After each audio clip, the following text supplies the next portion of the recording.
people's biggest fears is layering a cake, cutting a cake horizontally into 2 layers. It really isn't very difficult if you know these 2 tricks. One is to have a serrated knife. I'm taking the cake that's cooled, because a cake must be cooled or it will crumble when you try to slice it in half.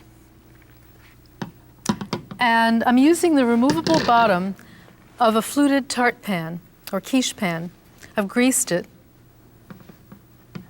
And I flip it onto that.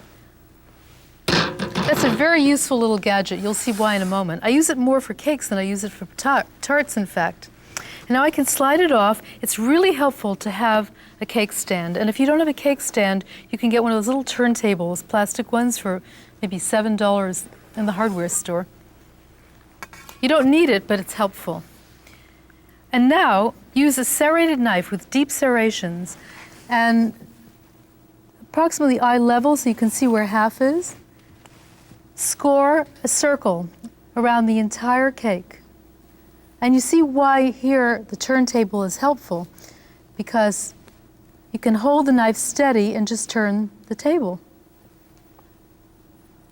Now, most people don't have a knife that's any longer than this, but if you do, it makes it even easier to cut right through the center of the cake. Now you can see I've made a little path through the entire layer, and now I can just continue going.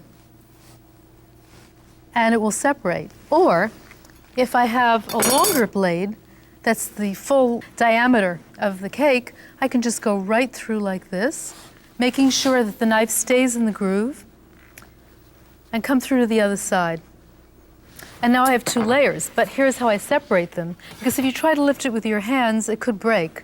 So I use that same greased false bottom and lift it off with that.